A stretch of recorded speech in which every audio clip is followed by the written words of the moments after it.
Hi everyone, Judicial Watch President Tom Fitton with our weekly update here on social media. Thanks for joining us this busy anti-corruption week. A lot to talk about, some new court developments as it relates to the Robert Mueller investigation and the essential oversight necessary that is so sorely lacking from both Congress and the media, but you're getting from Judicial Watch. Also, we had a big victory this week that we announced on behalf of a veteran who has been wrongly persecuted by the VA. You'll want to learn more about that. And then on top of everything else, we have yet new documents. Well, actually, they're old documents, but they may be new to you in the sense they show the hypocrisy of Congress in the debate over so-called torture of terrorist detainees, a debate that's heated up as a result of the nomination to the CIA of a former official and current CIA official who had some involvement in the detainee program, but who the left is attacking because of her alleged involvement in so-called torture. So you're going to want to stay tuned for that. But first up, we have some new emails that are pretty startling in the sense they show collusion between James Comey, Robert Mueller, and the FBI, and Comey's anti-Trump Russia testimony last year before the Senate. You may recall that testimony because he made a big show of saying how he thought the president was a liar. He referenced these memos that he wrote supposedly about his meetings with Donald Trump, and admitted that he leaked at least one of the memos through a friend to the New York Times with the hopes of getting a special counsel appointed. And of course, Mueller was that special counsel. Well, the documents, and we've sued at least twice for documents about this collusion, because there were reports that Mueller and Comey had coordinated on the testimony prior to Comey's testimony last year. And so we wanted to know what was going on. It was pretty outrageous to us that there was any collusion between Comey and Mueller on this anti-Trump testimony, especially since Comey talked about things that ordinarily a senior government official, or a recent senior government official in the case of Comey, because he had been fired by President Trump, he had been talking about things in that testimony that typically you wouldn't be allowed to talk about, especially your conversations with the president, and especially comments on an ongoing criminal investigation. So I guess Mueller let him out there and unleashed him. And the documents we received as a result of 2 FOIA lawsuits, and we began this process almost immediately after the testimony took place. We filed the Freedom of Information Act request initially, one of several, but the first one was filed in August of last year. We had to sue late last year for the documents. We sued again for more information on this collusion issue, plus how the FBI treated Comey and his book pre-publication review, which seemed shady to us. So we had 2 FOIA lawsuits on this collusion issue, and we finally got some documents. And they show friendly, easygoing emails between the FBI and James Comey after he was fired, with the FBI recommending that Comey talk to Mueller about his Senate testimony. So this is the first documentary evidence that the FBI had helped Comey along and got him to talk to the Mueller operation about this anti-Trump Russia testimony. And remember what Comey testified to last year. He says, to me this is outrageous as an FBI director. I asked a friend of mine to share the content of the memo, one of the memos he wrote, with a reporter. Didn't do it myself for a variety of reasons, but I asked him to because I thought that might prompt the appointment of a special counsel. So this guy admits to leaking and takes pride in getting a special counsel appointed as a result of this illegal leak. So the DOJ and the FBI have already said that that leak was unauthorized, and they compared it to WikiLeaks. So it was interesting then to get emails from the FBI showing they were in communication with Comey, I think even the day, maybe 2 days after he was fired by President Trump. As I said on TV the other day, you read these emails, you would have thought they were talking to someone who had just received their 60-year retirement pin or something like that. So the email chain is between Comey and 3 top FBI officials. The FBI Chief of Staff at the time, James Rybicki, then Deputy Director Andrew McCabe. Remember Andrew McCabe? And I don't think he was even deputy director at the time, because after Comey was fired, he became acting director, and assistant director Gregory Bauer. So Comey writes to Rybicki telling him about the fact he has to testify, and he wants to know if he can review documents.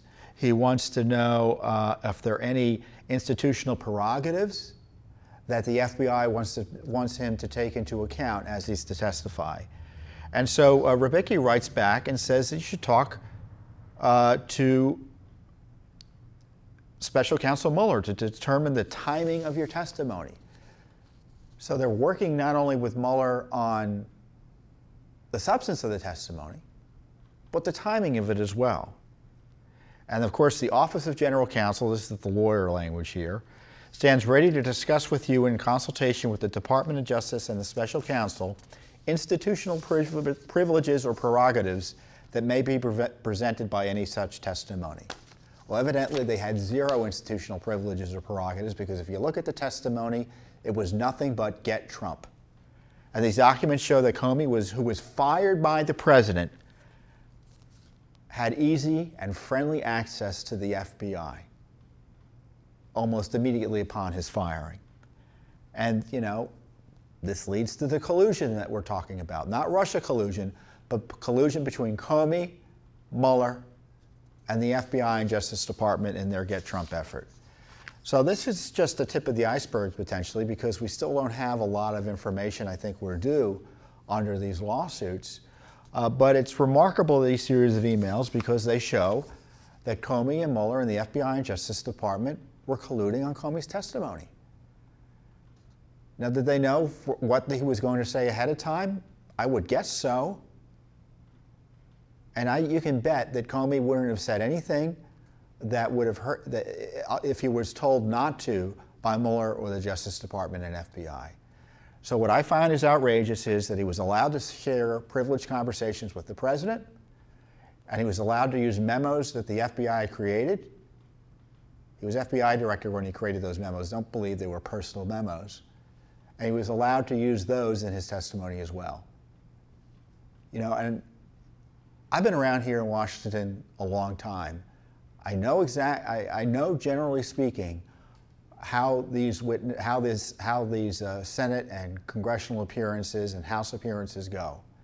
Senior official like Comey doesn't say anything out of school, even if he was just fired.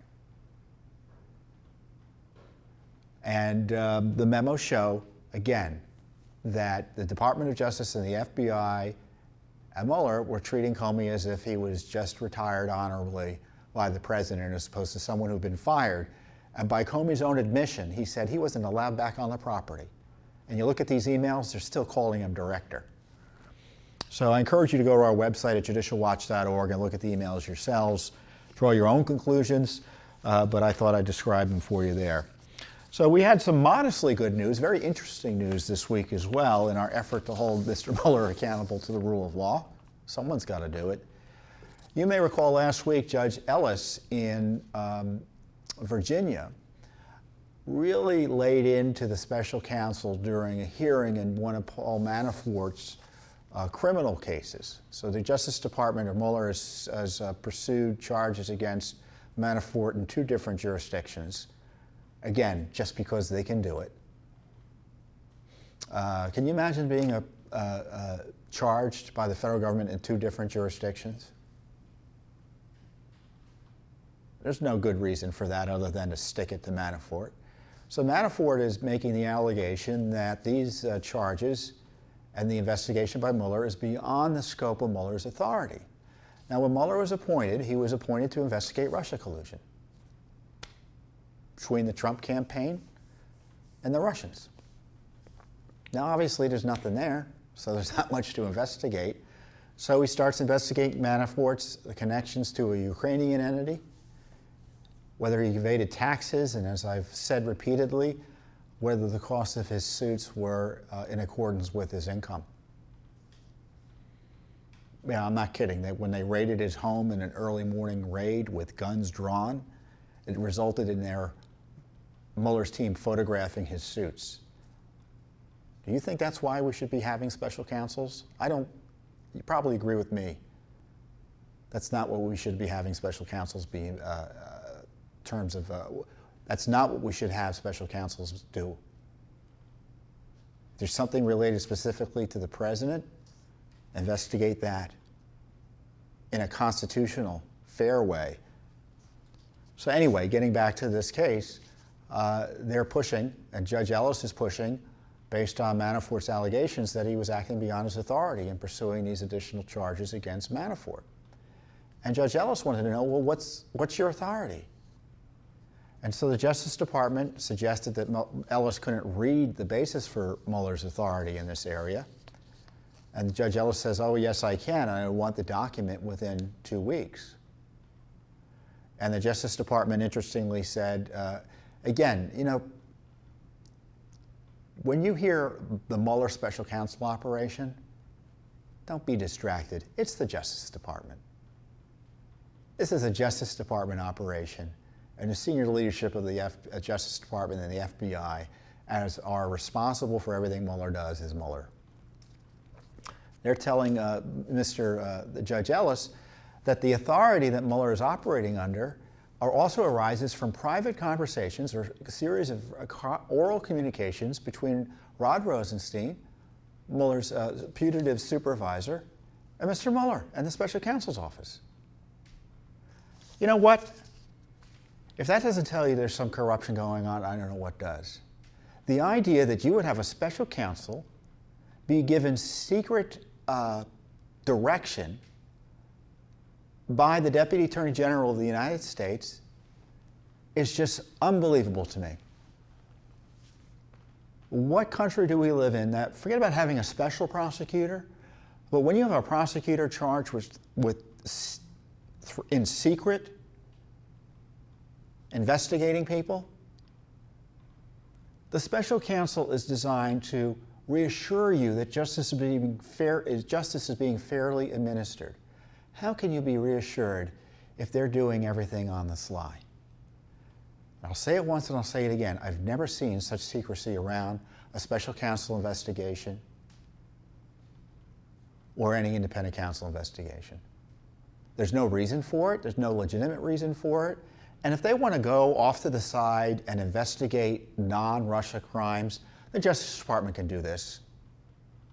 We don't need a special counsel to do it, and we don't need them to be doing it as a result of secret authorities granted by the Justice Department. It's inimical to the rule of law. So, of course, we've sued for some of the things that Judge Ellis has asked about.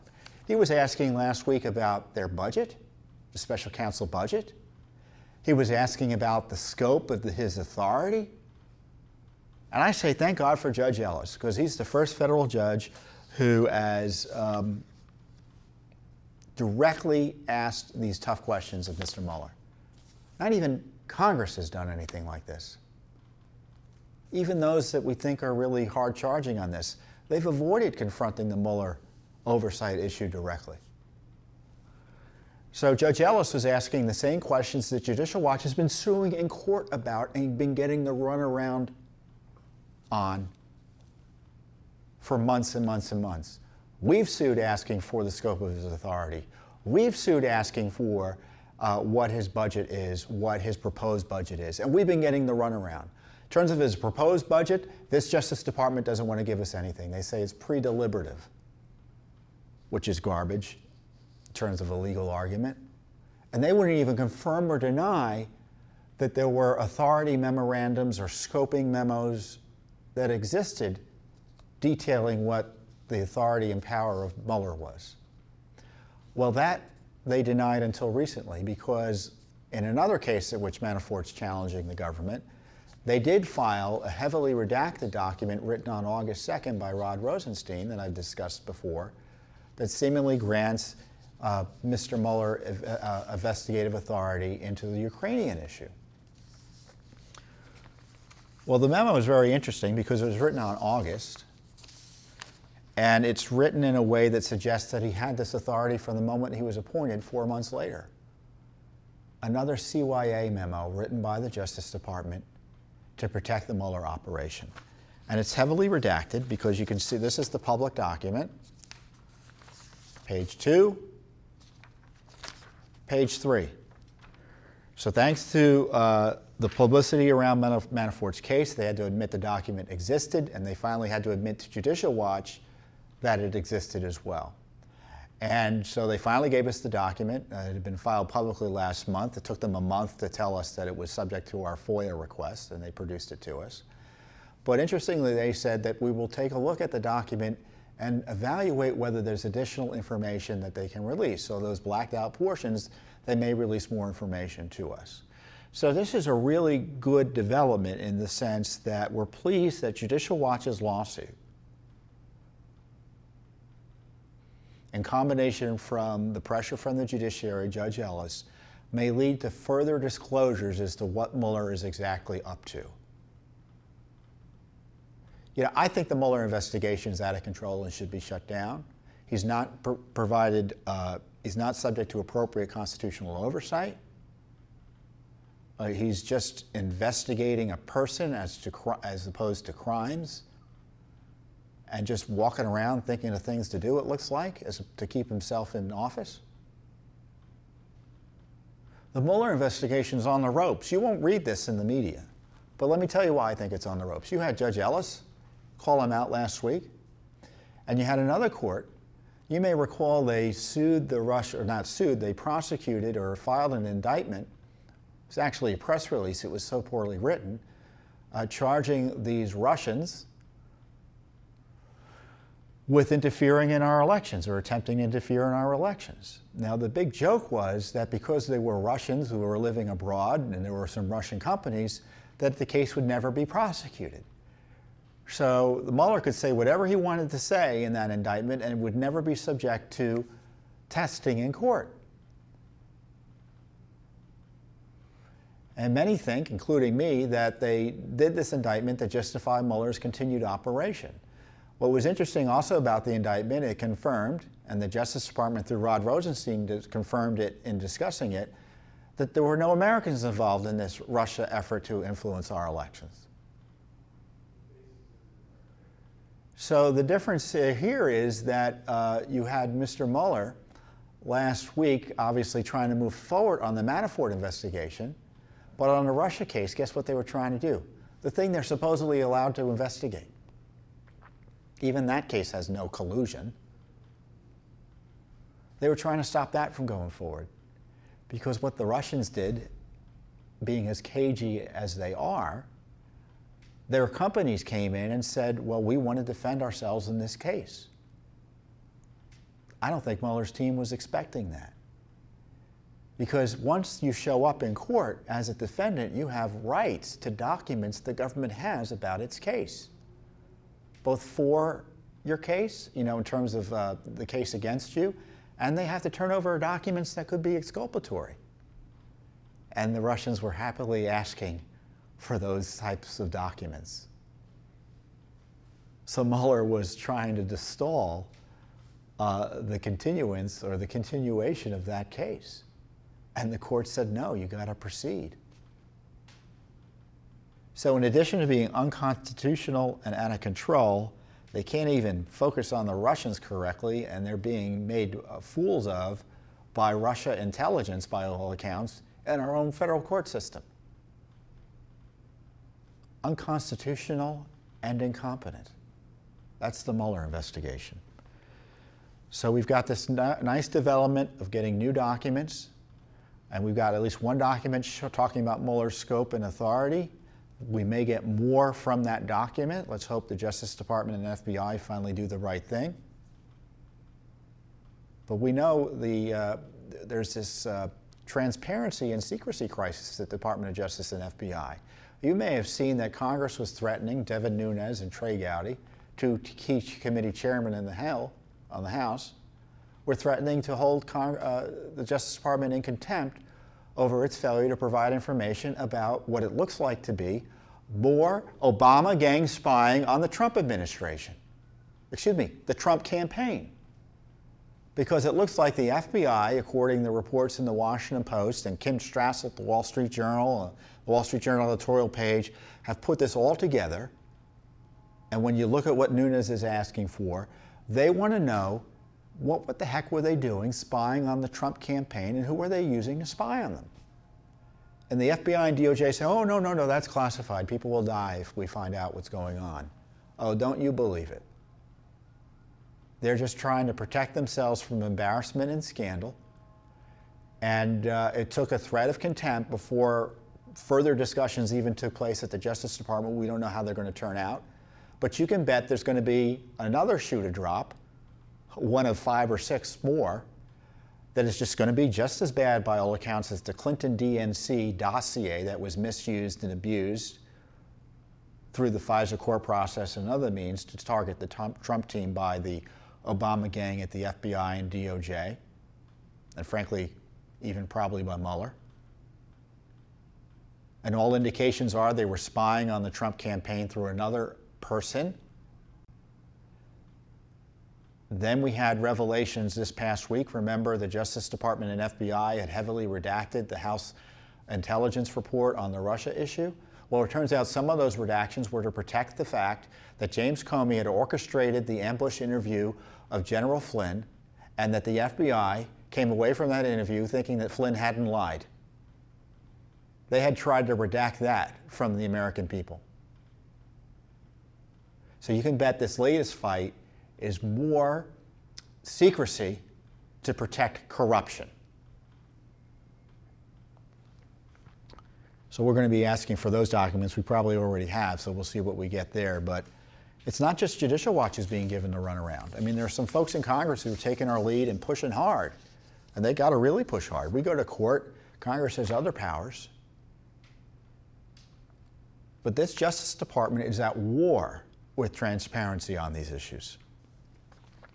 So some good news this week as well, though. We announced for our client, Robert Rosebrock, who's a veteran, Vietnam vet. He's about 75 years old. And he's been protesting at a VA facility in Los Angeles. There's a well-known VA facility at, it's essentially in the heart of Los Angeles. You can't miss it if you know the town. And virtually every week for the last, 10 years, he and a small group of veterans have been outside that facility protesting the use of the facility for non-veterans uses, for non-veteran purposes. It's supposed to be used for to help homeless veterans and things like that, but it's used for all sorts of ridiculous community purposes that have nothing to do with veterans. Typical VA corruption and abuse. So Mr. Rosebrock, being the patriotic veteran, is outraged by this, and he protests repeatedly, and they don't like him out there because of these protests. And he was prosecuted by the VA and the Justice Department for taking photographs of flags on a VA fence. And he was also prosecuted for placing 2 small flags. You've seen the flags at parades. You hold them in your hand, they're about 3 by 5. I think supposedly he had placed 2 of them, or it's alleged he placed 2 of them on the fence, and they tried to prosecute him for that. Well, he was acquitted by a magistrate. And he was acquitted on the photography on First Amendment grounds. This wasn't good enough for the VA. They appealed that. So it went from the magistrate to the U.S. District Court judge, and the U.S. District Court judge looked at the law and said, look, I've read your regulations. They don't even prohibit what you're charging him for. He threw it out. So we had the lower court, the magistrate, throw it out on constitutional grounds, and then the U.S. District Court judge comes in and says, well, the law doesn't even allow you to prosecute him. You don't even need to make the constitutional argument. Why on earth was the VA prosecuting this veteran, Robert Rosebrock, other than retaliation for his embarrassing protest about the misuse of that VA property in Los Angeles? You know, and we've uncovered fraud at that facility, and at least highlighted it. And we also investigated this issue generally at the VA in terms of the prosecution of Mr. Rosebrock. And we found documents that I guess he used to be the Secretary of Veterans Affairs, David Shulkin. He questioned the Rosebrock prosecution because he evidently saw Judicial Watch's efforts to highlight this abuse targeting Mr. Rosebrock. And the documents show his staff misled him about what was going on because, to his credit, he said, why are we doing this? And they told him, well, you just can't believe everything you read in the media. When in fact they were blowing smoke at him on this.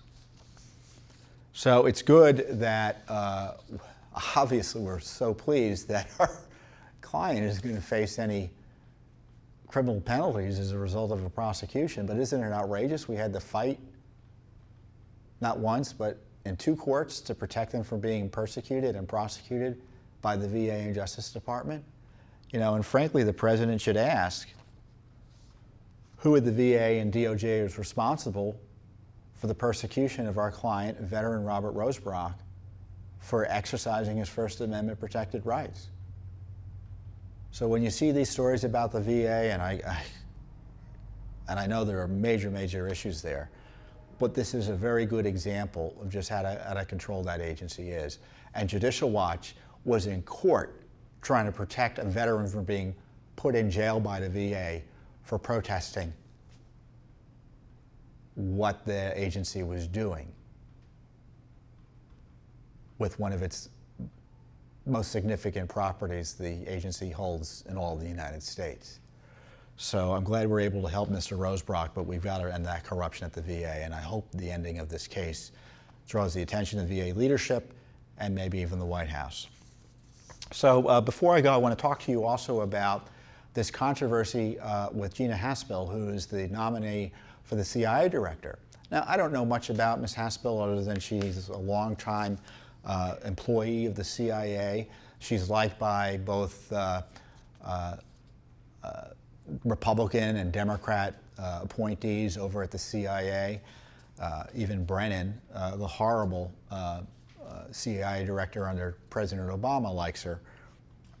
I won't necessarily hold that against her. So I don't take, I don't have a dog in the fight about her nomination, but I do have a dog in the fight about the truth. And the truth is that the Democrats are attacking her on her alleged support for torture of certain detainees in the days and months and years after 9/11. A, it wasn't torture. B, it wasn't torture. And C, it wasn't torture. And D, Congress was briefed repeatedly and approved of these enhanced interrogation techniques that resulted, according to documents Judicial Watch obtained, in gaining us pretty much half of all the information we were able to gather on al-Qaeda's activities at the time. But we also have the documents showing that people like Nancy Pelosi were briefed on these enhanced interrogation techniques that the left is now trying to mischaracterize as torture. And we had these documents back, it's good, I'm glad I still have a good memory, February 23rd, 2010, 8 years ago. But I don't forget that Nancy Pelosi and other members of Congress were briefed on the so-called torture that they now excoriate those patriotic Americans who are trying to save lives and protect the national security, like poor Gina Haspel here. And the CIA document, it was very convenient because it had a list of all members and staff briefed on the CIA interrogation program. Total members and staff briefed on interrogation program with no EIT discussion, meaning no enhanced interrogation technique discussion, 88. Total members and staff briefed on interrogation program, including EITs, 68. And then attached to this document, this is the CIA document, is a list day by day, briefing by briefing, attendee by attendee, of every member of Congress who is briefed on these enhanced interrogation techniques that the left has, after the fact, mischaracterized as torture. So when you hear discussions of torture in this context, you have to remember that the debate about national security, the handling of terrorist detainees, and how they were interrogated is being dominated by advocates for those who want, by advocates for terrorists, meaning advocates for those, advocates for more rights for terrorists. I'm not saying they're terrorists, I'm saying they're advocates for more rights for terrorists. They dominate the debate, and those of us who have a kind of a national security perspective on this that's different are shoveled to the side. You don't have enough Republicans there with enough memory or cojones to confront the left on this. And frankly, the conservatives in our movement and generally haven't really focused on this national security issue and the handling of terrorists. It's an issue which is never going to go away. Well, not going to go away for the foreseeable future, because the war that began in 2001 is continuing 17 years later. And we still run into terrorists, and we still run into situations where we may need to use enhanced interrogation techniques, which have now been mislabeled as torture, but we won't be using them anymore, even if matters of life and limb are at an issue. So the next time you hear torture, Gina Haspel, CIA, and this debate over the next week as the votes occur in the Senate at the committee level and then in the full Senate for the CIA nominee, just remember 68 members of the Senate and the House and their staff were briefed on these EITs, and you can bet not one person raised their hand. In fact, Nancy Pelosi, if I recall, said, "What else can we do for you here?" And I guarantee you Senator Feinstein, who's made a big play by going after Haspel, was also briefed. So Judicial Watch is always on the case. You name it, illegal immigration, national security, transparency, taking on the deep state. Judicial Watch is always doing the heavy lifting because Congress doesn't want to do it, the media doesn't want to do it. And heck, half of the agencies don't know what they are doing because the appointees are too busy trying to stave off the deep state. They can't even focus on issues like this. So it's up to Judicial Watch to educate the American people, which is what our goal is. So thanks for joining us this week, and I want to call attention to this great Judicial Watch t-shirt that I have on. As you can see, it's very nice, it's comfortable. I encourage you to purchase that and more Judicial Watch merchandise. It's a fun way of showing support for Judicial Watch. And so it has the logo on the front. I'm going to turn around, and you can see it has our motto on the back, because no one is above the law. And, you know, just generally, obviously, we want you to support our work. We can't do it without you. So whether it be purchasing merchandise or making donations, I encourage you to sign on to the cause, because you can see we are doing everything when it comes to doing the government oversight here. Because if it weren't for Judicial Watch, we wouldn't know much of what I'm talking about. And without the pressure from Judicial Watch, we wouldn't know about the Hillary Clinton emails, Benghazi, the IRS, Russia, Mueller abuses, what Comey's up to, and the hypocritical corruption at Congress where they complain about torture that they were briefed on and supported at the time of the briefings. So there's a lot to support in terms of Judicial Watch's activities. Thanks for joining us this week, and I'll see you next week.